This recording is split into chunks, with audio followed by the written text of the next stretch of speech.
Hi friends, welcome back. இன்றைக்கி வெயிலுக்கு இதமாக தயிர் சாதம் பண்ண போகிறோம். அது என் ஸ்டைலில் எப்படி பண்ணுறோன்றதை பார்க்கலாம். கடுகு உளுந்து போட்டுக்கோங்க. ஒரு பச்சை மிளகாவும் கருவேப்பிலையும் நறுக்கி வச்சுருக்கிறேன். சாதத்தில் தயிர் ஊற்றிக்கோங்க.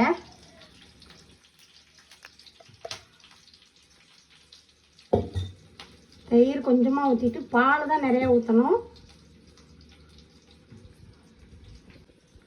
பாருங்கள், தயிர் ஊற்றிருக்கிறேன். இப்போ பால், மல்லித்தலை போட்டுக்கிறேன்.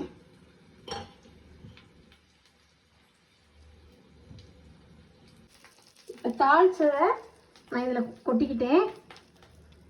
கொஞ்சம் மாதுளம்பழம் போடுறேன். எங்கள் வீட்டில் மாதுளம்பழம் போட்டால் கொஞ்சம் பிடிக்கும்.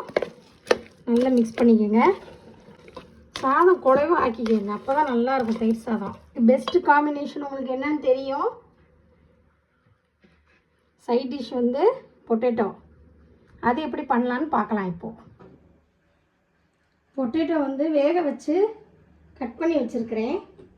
இது மாதிரி கட் பண்ணியிருக்கிறேன். பேனில் நான் நான்ஸ்டிக் பேனில் தான் செய்கிறேன். கொஞ்சம் ஒட்டாது. இது நல்லாயிருக்கும், ட்ரை பண்ணி பாருங்கள். இதில் வந்து இந்த எண்ணெயிலே மிளகாத்தூளும் உப்பு மஞ்சள் எல்லாம் போட்டுருங்க. அப்போ தான் அந்த உருளைக்கிழங்குல ஒட்டும்.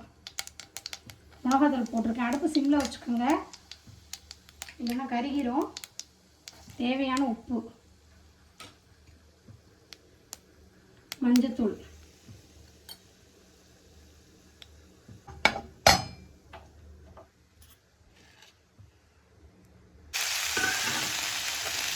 பொட்டேட்டோவை போட்டு நல்லா மிக்ஸ் பண்ணி விட்டுருங்க.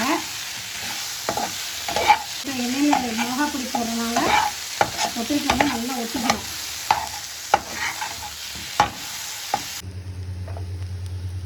பாருங்கள், பொட்டேட்டோ ஃப்ரை ரெடி ஆயிடுச்சு. சிம்லேயே தான் வச்சுருக்கிறேன். வச்சு லேசாக அப்படியே கிளறி விடுங்க, ஒட்டாது. ரொம்ப டேஸ்ட்டாக இருக்கும் தயிர் சாதத்துக்கு. இதோட பெஸ்ட்டு காம்பினேஷன் தயிர் சாதத்துக்கு எதுவுமே கிடையாதுங்க.